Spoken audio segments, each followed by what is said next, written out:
That day, my ex-husband showed up at my parents' house for the first time in 10 years. We're moving in as a couple here. You're in the way, so get out.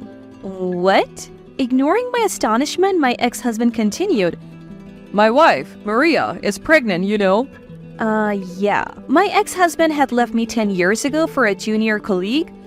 We just want to create a good educational environment for the child we are expecting. We can make better use of this house than a lifelong singleton like you. He showed up after 10 years, selfish as ever. Then he threw those incredibly rude words at me, and I just sighed and shook my head.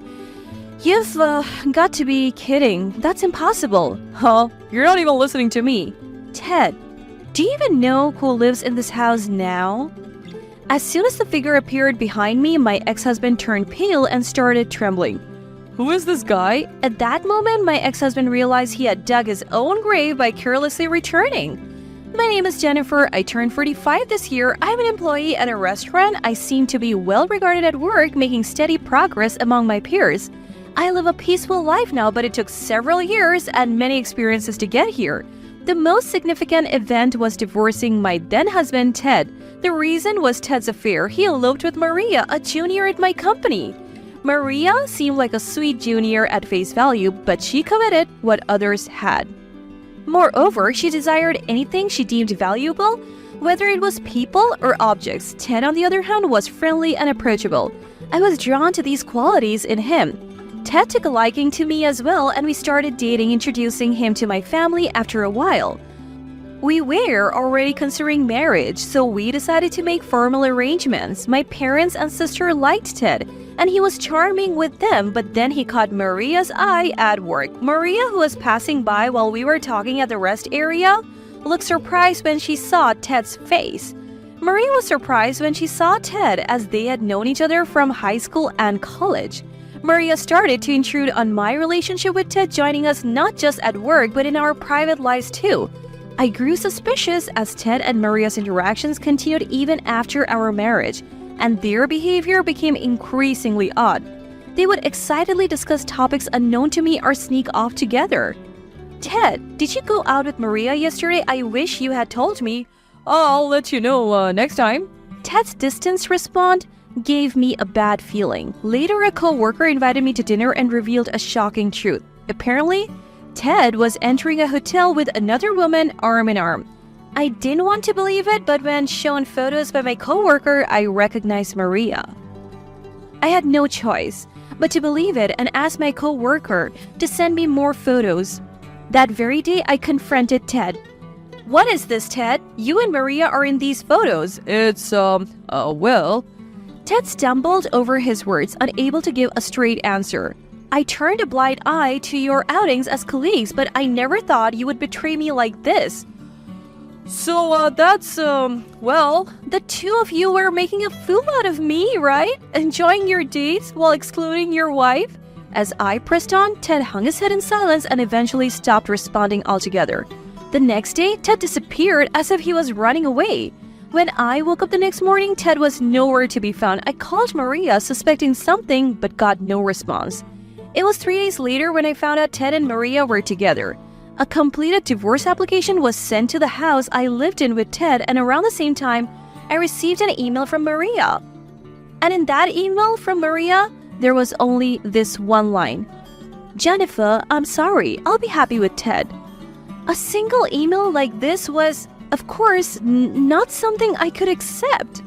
But I had no way to protest, so I didn't know their whereabouts or how to contact them. It seemed Ted had also resigned from his job, so I lost that connection too.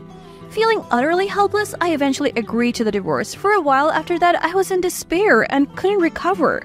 I couldn't believe my husband had run off with a junior colleague. I couldn't accept that reality. But I couldn't stay down forever, so I decided to channel my unresolved feelings and frustrations into my work. Immersing myself in work allowed me to forget about Ted and Maria. Fortunately, my contributions to the company were recognized, and I was given a higher position.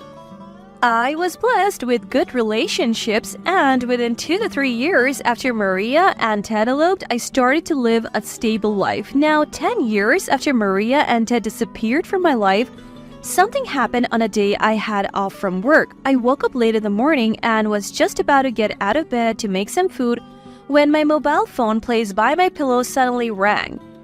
It was a call. Looking at the screen, I saw an unregistered number. Normally, I wouldn't answer, but I impulsively picked up, still groggy from sleep. Hello? As soon as I tentatively spoke, an unexpected voice came from the other end. Oh, Jennifer, long time no see. It's me, Ted. How have you been? Glad you're still using this number? Ted? It was my ex-husband, Ted, on the phone. I was so surprised I almost fell out of bed. Ted, what the? Why are you contacting me now after 10 years? Cold, aren't you? Whether it's 10 years or 20, we're still exes, right? I thought I would reach out. Ted said this laughing as if nothing was wrong. His attitude, laughing it off as if nothing had happened, reignited the anger I thought I had forgotten. What do you mean by exes? Are you out of your mind? I'll ask you again, why are you contacting me now? Hey, calm down. You always get irritated so easily. That hasn't changed. Ted's casual tone, as if he was mocking me, only made me more irritated. Though I didn't say it, perhaps sensing it over the phone, Ted finally got to the point. All right. You're living in your parents' house now, right? Can you pack your stuff and leave soon? Sorry it's sudden, but Maria and I decided to live there. I couldn't make any sense of it. How could anyone think like that? The thing is, Maria and I got married. She's recently pregnant. We want to create a good environment for our child. So you're telling me to leave?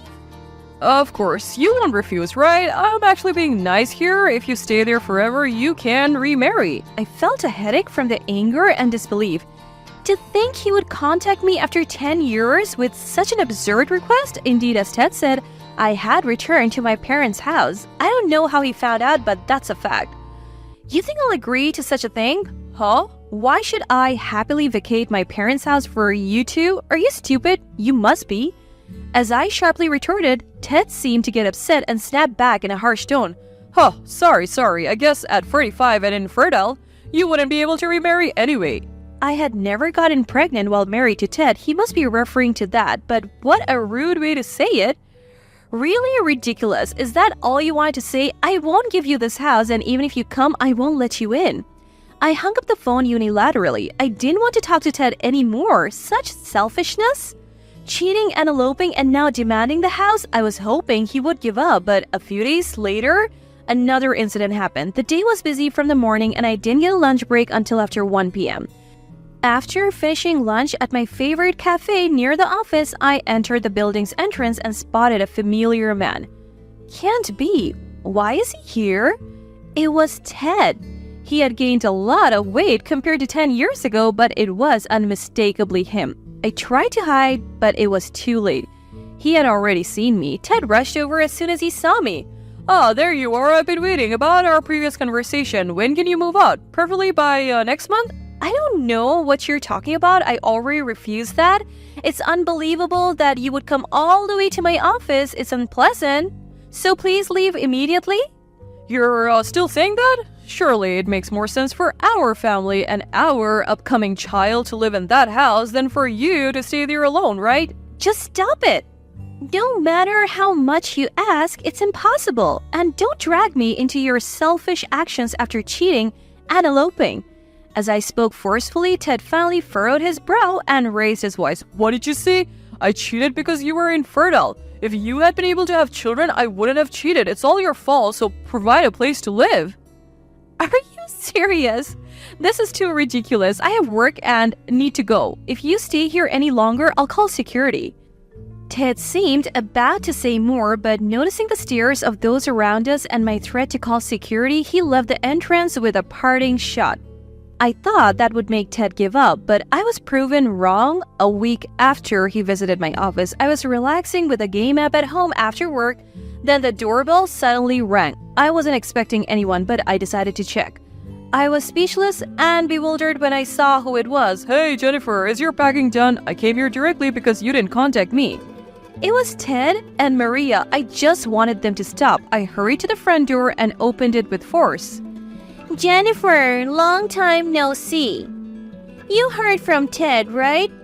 I'm pregnant. I'll let you spoil the child once it's born. Ted glaring and Maria with an airy smile. I sighed heavily at the two of them.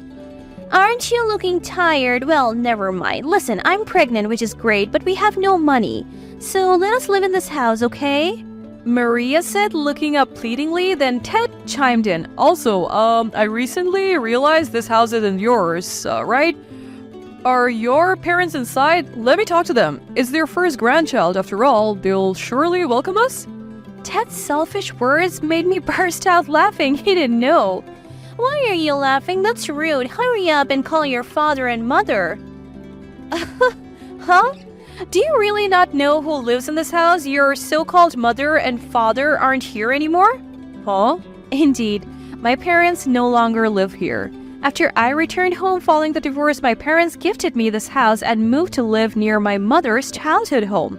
So I'm the owner of this house. When I revealed this fact, both Ted and Maria's eyes widened in shock. Understand, this house is mine and I have all the decision-making power. Your selfish plans end here. I clearly stated my position, but Ted still persisted. Then, how about you let us move in with you? Come on, let's live together like old times, the three of us. It'll be great.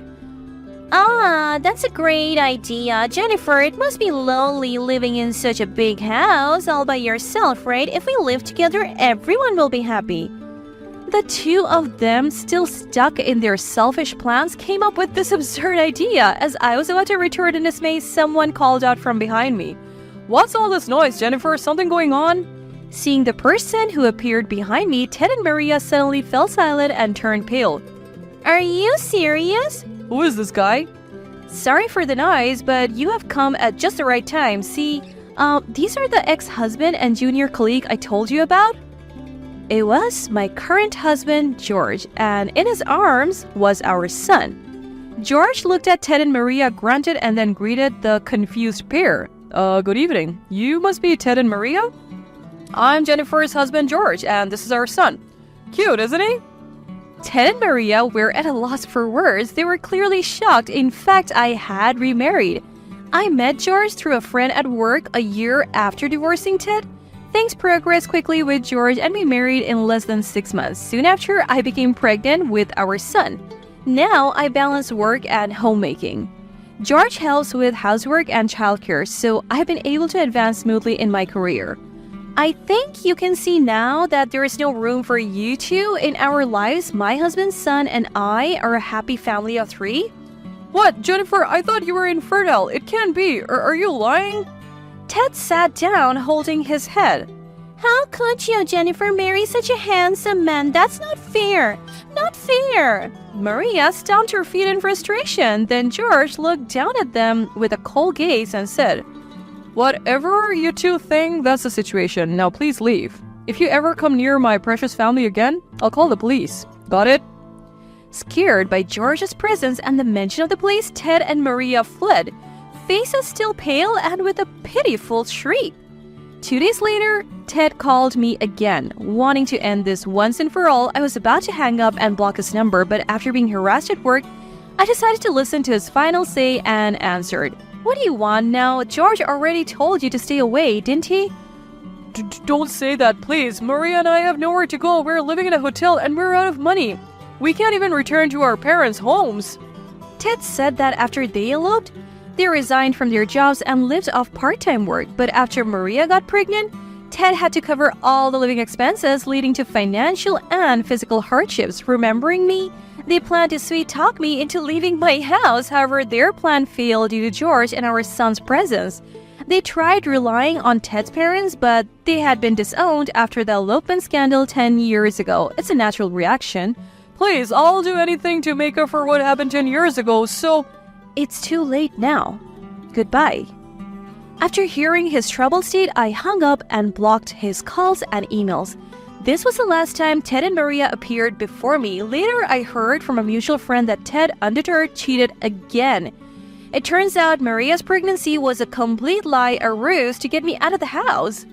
Ted, unaware of the truth, felt betrayed when he realized there was no pregnancy. He had eloped for a child, and with no child in sight, he saw no need for Maria. and repeated infidelities due to his desire for a child. Ted and Maria broke up after a big fight. I later received a letter from Ted stating he was diagnosed with male infertility and regretted the elopement. I ignored the letter, and George, in a fit of anger, tore it up and threw it in the trash. There were no more letters after that, whether Ted gave up or never expected a reply. After being tossed around by my selfish ex-husband after 10 years, I decided to forget about it and move on with my own life. Now I live peacefully with my kind and caring husband, George, and our adorable son.